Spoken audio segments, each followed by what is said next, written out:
Morning, lovelies. Yes, I need a table. I need to get my trays apart first. There we go. I need a table out here. Pronto. I'm going to start on some seed sowing.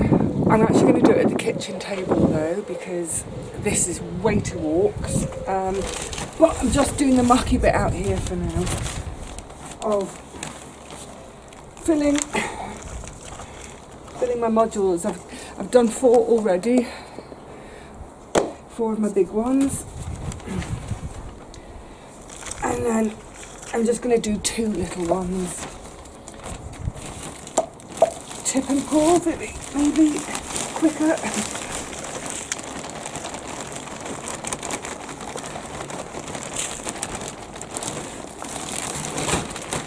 Lumpy. It's just a multi-purpose peat-free compost. I've never bothered with seed starting compost.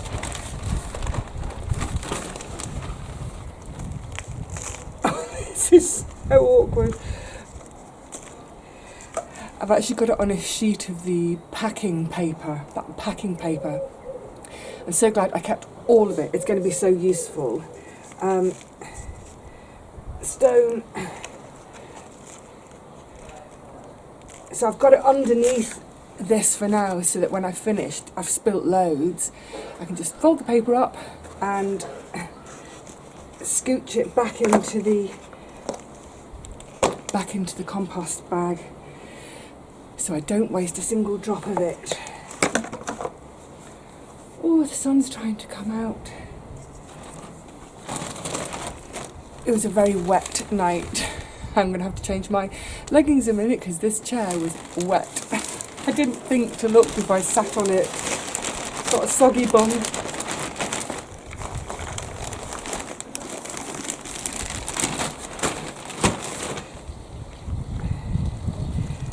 As these first few days have gone by in sorting the garden bits out, I keep remembering what I had to leave behind, including my riddle, my compost / soil riddle. And it would be handy to have one today because, especially for my smaller seeds, there are some twiggy bits in this compost. It's okay, I don't mind, I'm not going to complain. But yeah, if I'd got my riddle, I could riddle for these smaller ones at least. Right. Nearly done.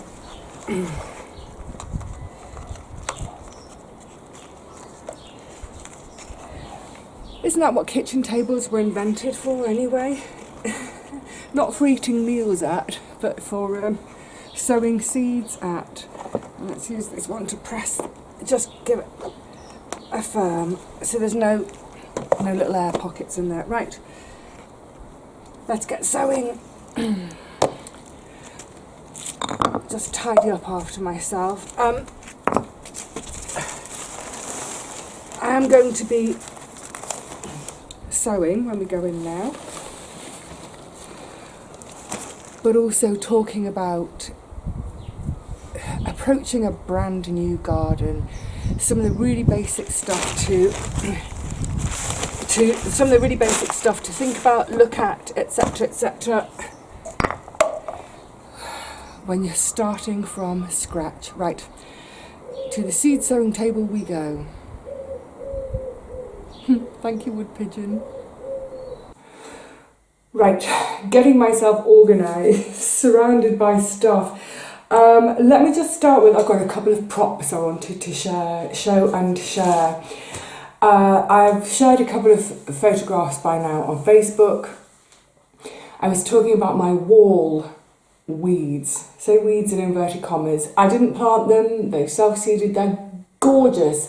In particular the one called, I've written it down, the ivy-leaved toadflax, also known, well, my friend in America calls it Kenilworth ivy, so maybe in America you call it that, and in the UK we call it the ivy-leaved toadflax. So out of that, because they're so pretty, I've grabbed I've got a lovely wildflowers book, and it's packed and I don't know where it is. So I popped to one of the charity shops the other day and picked up another. Great. This is all part of this new garden, getting to know a new garden. What is what's where, what's what stays, what goes. Now, it actually doesn't really cover weeds. Let's not get too tied up in arguing about what a weed is and what a weed isn't. Yes, I know dandelions are a source of food, so you might think, oh, well, you want to grow dandelions, but look, you all know what I mean when I say weeds, so let's not get into a semantic argument. But anyway, this doesn't really cover it, so I should go to the library to have a look. But in the meantime, I've got this old notebook. It says French. It's not French. It's a really beautiful old notebook. I've had it for ages. I can't remember where or when I picked it up. I've had it years, decades. So I thought, this can be my book for making notes in, because this is how I learn. So I've got my fantastic magnifying glass. Thank you, Ricky. I've got my notebook so I can keep notes as I learn what things are. Because look, I'm so experienced in vegetable growing. You show me the leaf of a vegetable, and probably just from its leaf I can tell you what it is.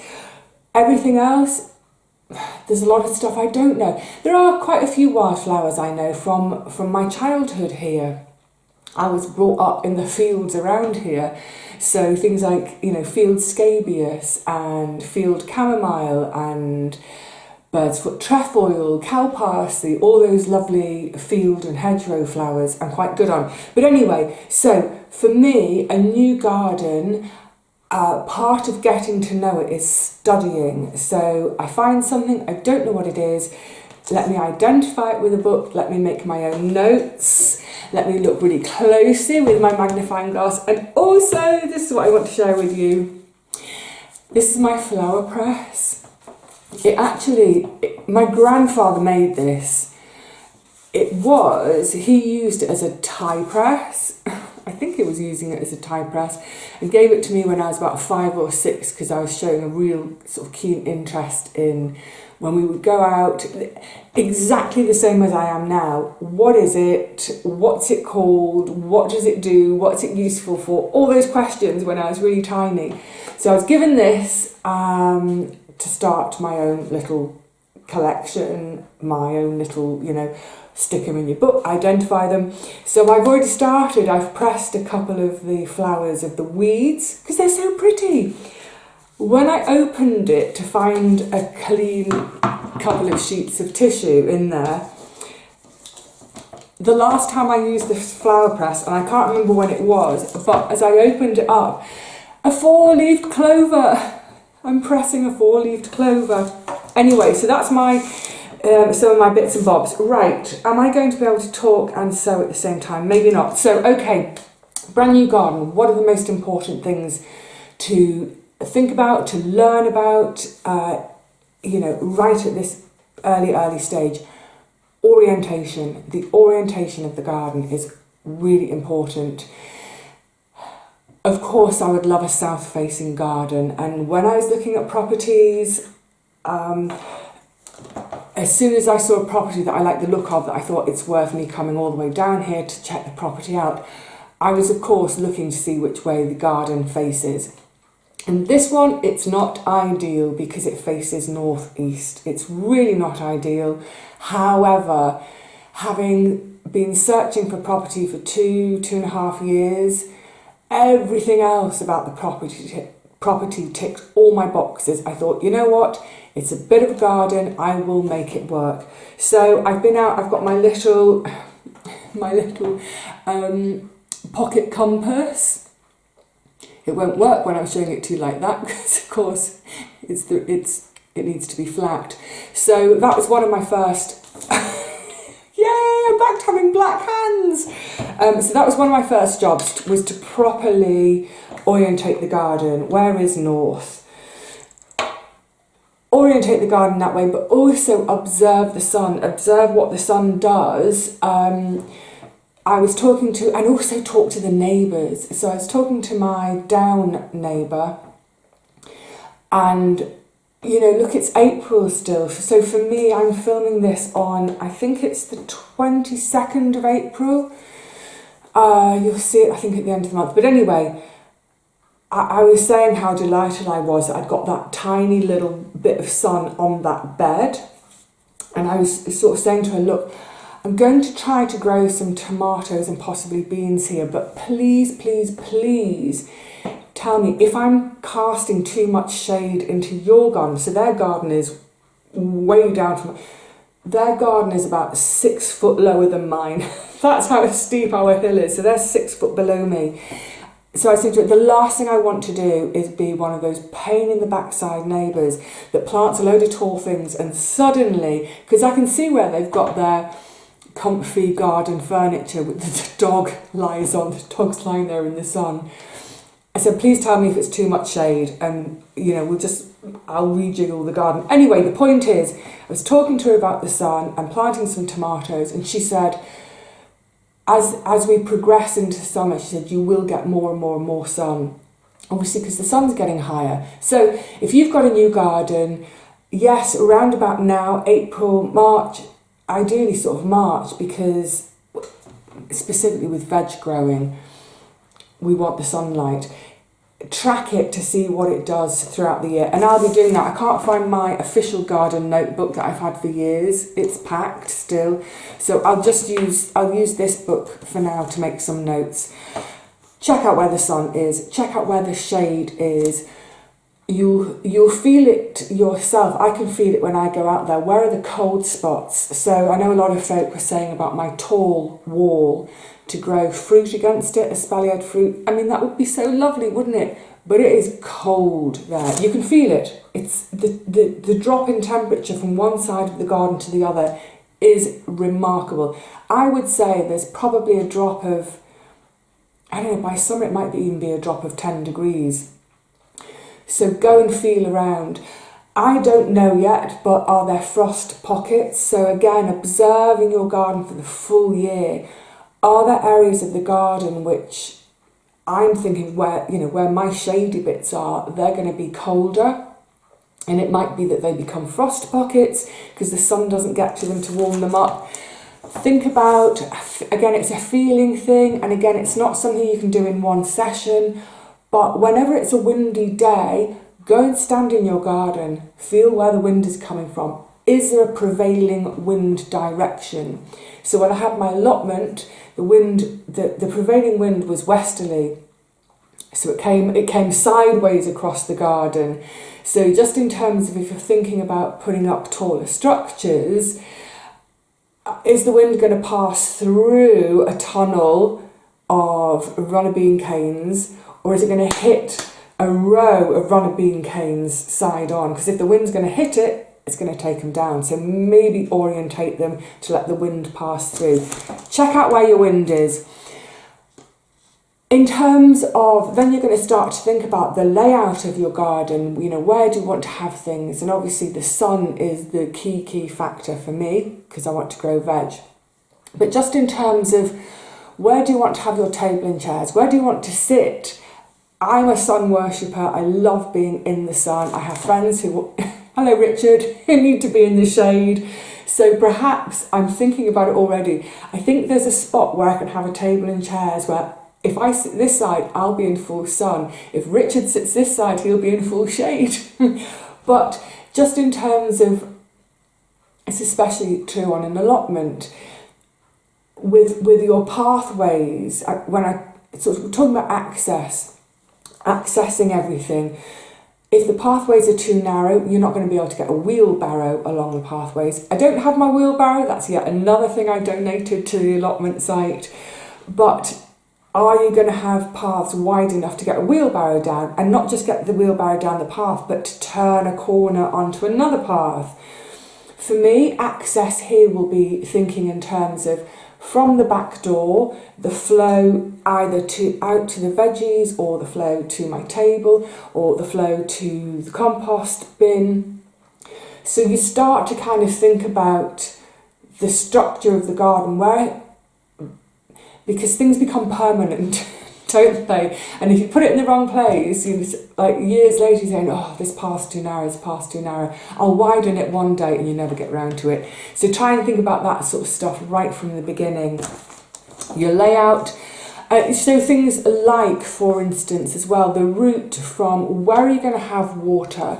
So again, if you're on an allotment site, you won't have any say about where the water is. There'll be a standpipe or a dip tank already there. But for me here, I'm going to think about where I position my water butts.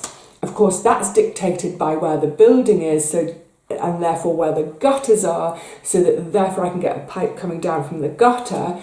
But wherever the water butt is positioned, is it easy access for me to get a watering can underneath to fill it and get it turned off? So it needs to be raised up enough to get the can under. But then also, what's the route from the water butt to the veg beds that need the watering?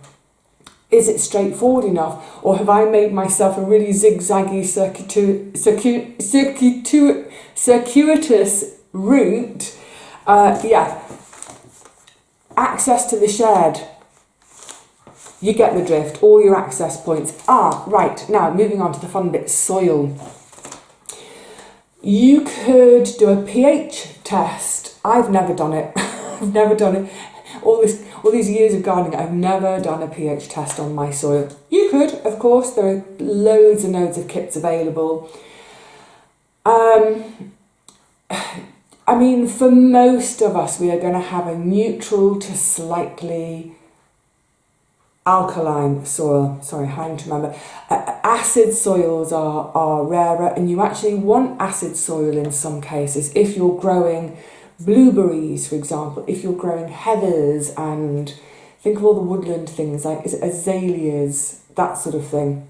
Don't quote me. But blueberries, yes, you want an acid soil. But generally we do that by having them in a pot and adding ericaceous compost, which is an acid compost. So generally our back garden soil is going to be a neutral to a slightly... are we acid or alkaline? I've gone the wrong way on the pH scale, haven't I? In vegetable gardens, because of the intensity of growing, that can acidify the soil after a time, which is why we add lime. Anyway, let's not go... I'm not going to get into too much detail on that. That's soil testing. You can do that if you want to. I never have. But what you can do is look at your soil, feel your soil, smell your soil. What kind of soil is it in terms of... We're getting into pedology now. Pedology is the study of the peds, the little not molecules, the little lumps that make up soil. So, for example, we're generally talking about 3 different soil types: sandy, loamy, and clay. Sandy, put your hand in it, feel it. Squash a lump of soil in your hand. Does it stick together, or does it just run through your hands? If it sticks together, we're talking clay. I'm an expert on clay. I'm not an expert, but I've dealt with it for years and years and years. You know, ideally we want the middle one, we want loamy, because sandy soil, it just doesn't retain water. So you'll forever be battling to retain water, especially if you're growing veggies. To help you with that, you would want to add tons and tons and tons and tons of organic matter. Clay soil is great at retaining water. In fact, it can get waterlogged. It can get really claggy. Likewise in the summer, dry out and crack. And again, the answer to it is to add loads and loads and loads and loads of organic matter. Keep adding your compost. Anyway, so I've got some soil on my nose. Get up close, have a smell, have a feel, squash it in your hand, get to know your soil. What else to think about? I need to... I've got something... Have I actually got soil on the end of my nose? Where's my hanky? Hang on. Sorry, when I was talking about access, also this is the perfect time to be thinking about, is it a hair? Thinking about storage.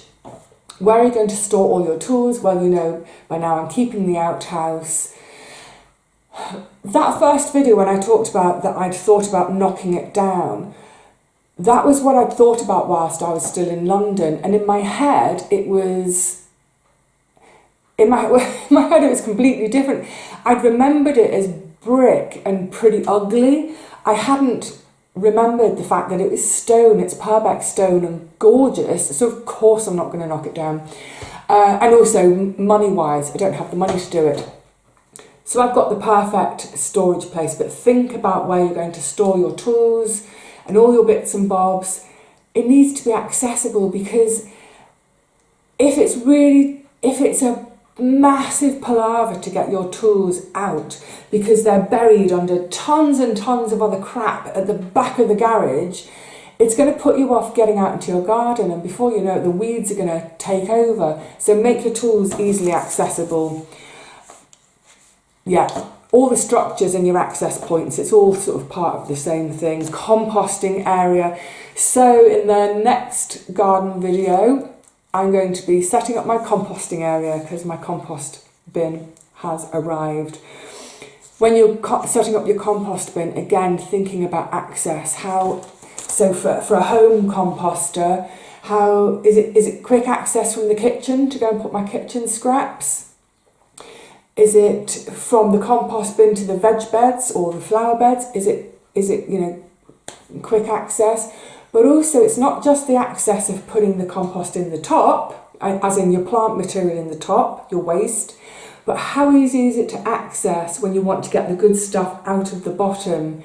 So at my old allotment, it was a really tight space, and actually I couldn't just access it from the bottom. You know, they always have a flap, don't they? I couldn't do that because the cold frame was in the way. So to access it, I used to just very simply take the whole bin off, move it down the path, and then I could access it.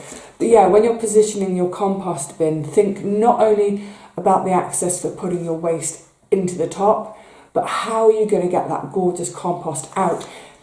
Will you have room alongside the compost bin for your wheelbarrow? So we get to the autumn, we've made some compost, and we want to put it on our beds to feed the beds over winter. Are you going to be able to shovel or fork into the compost pile and the barrow to take it to the garden? Is there enough space? Think about that. Yeah, so otherwise, in terms of setting up a new garden, especially if it's your very, very first, tools. Really, you know, basic tools to begin with. A fork, a long-handled fork, I find absolutely invaluable. In fact, you can tell from the tools I brought from the allotment and what I left there, what I think is valuable. I brought my long-handled fork. The spade, no, that got left. Pretty much everything.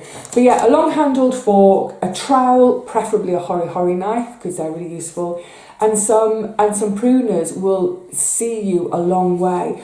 But also, in addition to that, things like some sort of trug, you know, the big plastic ones, a trug or a bucket, something you can, as you're weeding and you're creating waste, to put it into. Really, I mean, that's about it, isn't it? If you've got a fork and a spoon, I was going to say, your trowel is like a spoon, and some secateurs or loppers if you're fighting through a lot of overgrownness. You're away, aren't you? Right, let's get thinking about, so, my precious possessions. Tins. So if you've been watching for a while, memories, tins from the old shed.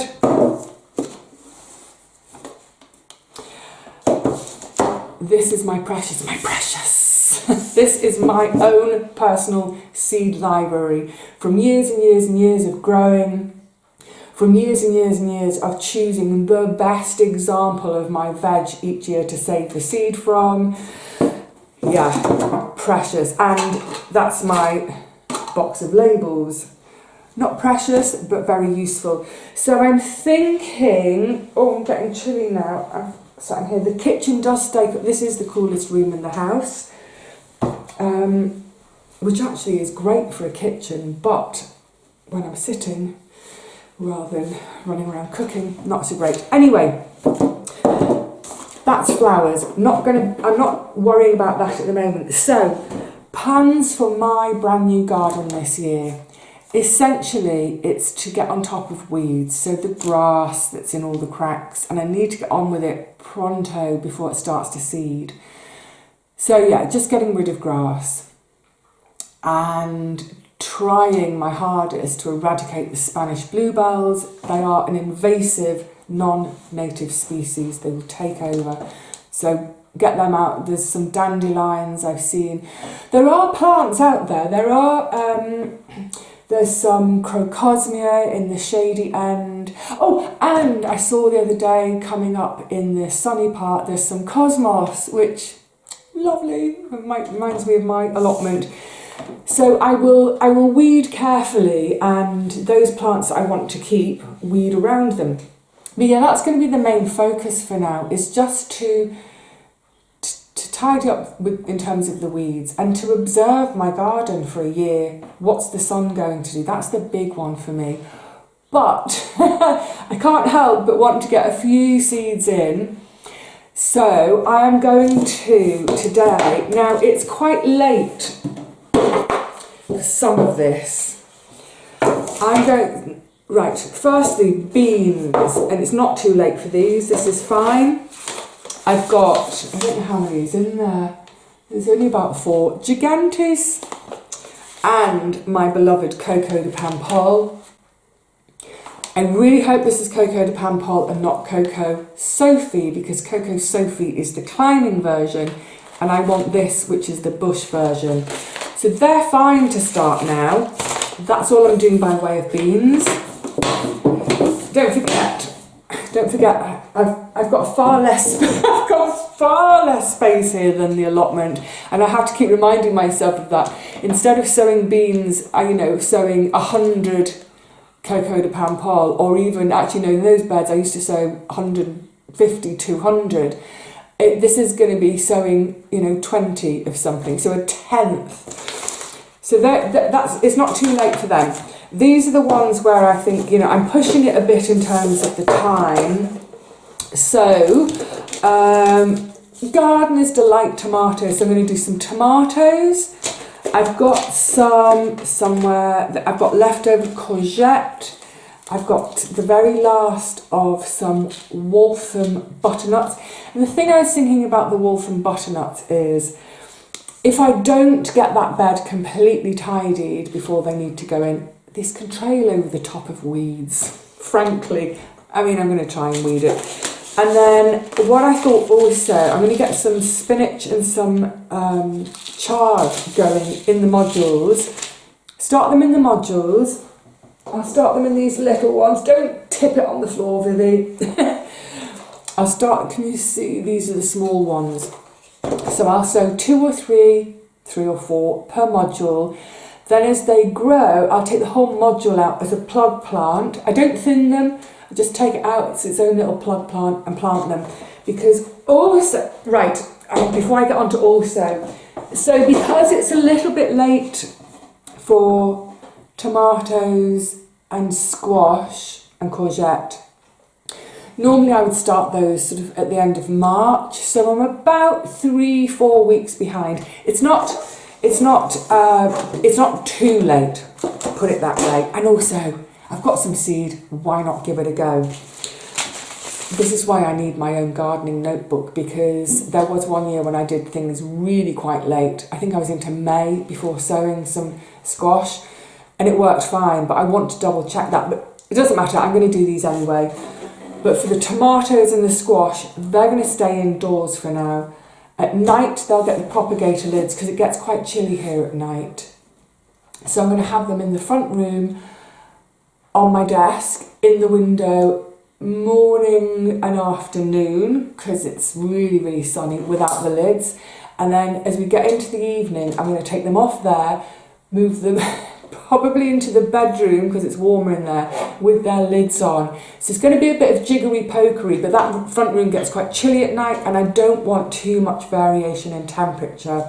So tomatoes and squash indoors, the rest can start outside because I always stocked, you know, my beans and all that and the chard, they start outside anyway.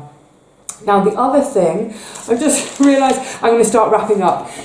So with the front garden, I really want to show you, but I don't know, a couple of people made me really paranoid and worried, saying, you know, if you show the front of your house, people are going to come and get you, sort of thing. At the front, it's a tiny narrow strip. It's maybe 1.5 foot, about 50-60 centimetres deep for the most part. But then if we were looking down on it, it's a strip like that. But then here's the bay window, we're looking down from above, here's the bay window. So that strip, then it goes back a little bit, there's a bit of that recess right back to the house. And at the moment, it's got that massive ancient pyrocanthus that I can't stand. It stabs me every time I go near it. It's in danger of damaging the down pad. It's a waste of growing space. I want to be able to grow in that front little bit of garden. I want to be able to tend a garden out there because apart from anything else, firstly, it's the sunniest bit of garden I've got, so I don't want to waste the sun.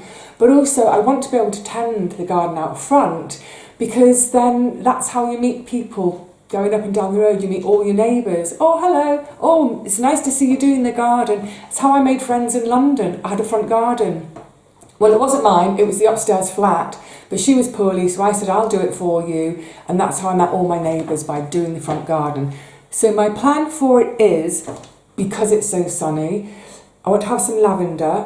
And then as it comes back, like either side of the bay, I want to have some Verbena bonariensis. I loved that in my plot. It was all self-seeders from Gary's plot that I had in mind. But yeah, so I want the Verbena bonariensis, that lovely height from them, and the purple. Wildlife love it too. Lavender, but also dotted amongst it, calendula, and possibly some escultia, California poppy. My grandparents always had California poppies in their garden. I think of California poppies when I'm down here. And I'd love that contrast between the purples of the lavender and the verbena and then the oranges of the calendula and the escultia. However, that's not going to happen this year. It's taking me a lot of work to get rid of the pyracantha. But what I thought for this year is with things like the spinach and the chard, because they're such beautiful plants anyway, if nothing else, and I'm thinking it with some of the Coco de Pampol, I could use that bed at the front for, yeah, some of my leafy food, pop in some Coco de Pampol here and there. That'll keep the pollinators happy because there'll be flowers on the Coco de Pampol. It'll be a cheerful little front garden that's edible this year, but the long-term plan is that it will be my sort of my medicinal bed, if you like, the lavender and the calendula. I need the calendula for my skin. So that's the plan, Stan, for the year, for the whole year. Clear what I don't want in the back garden and get things set up the way, you know, ergonomics and the structures like chairs and what have you, table. Get that front bed cleared so that next year I can properly work on it, and it will be a dry-ish bed.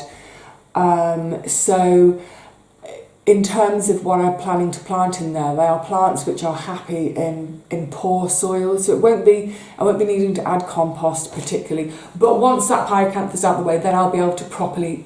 I can't even see the soil at the moment. So that's the plan. That's the plan, Stan. It's not going to happen unless I start sowing some seeds, is it? But, like I said, you know, if I really hope some of these seeds turn out, and I really hope I can have, say, one tomato plant this year. That would be nice. But look, if I don't, if none of it works, that's okay. The fact of the matter is I've got far more frankly, I've got more important jobs to get on with and stuff to do with my flat, the whole building, and work. I need to work as well. So it's probably going to be a slower process out there than many of you were possibly imagining. You're probably imagining that I'd spend 2 weeks out there and get it done.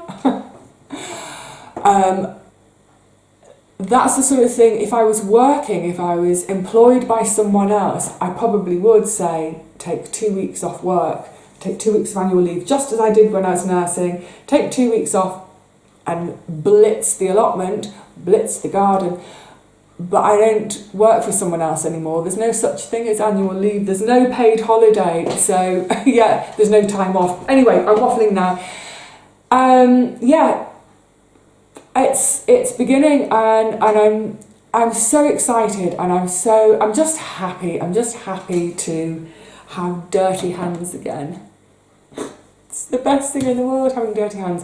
Yeah, I'm really looking forward to seeing how this space feels throughout the year.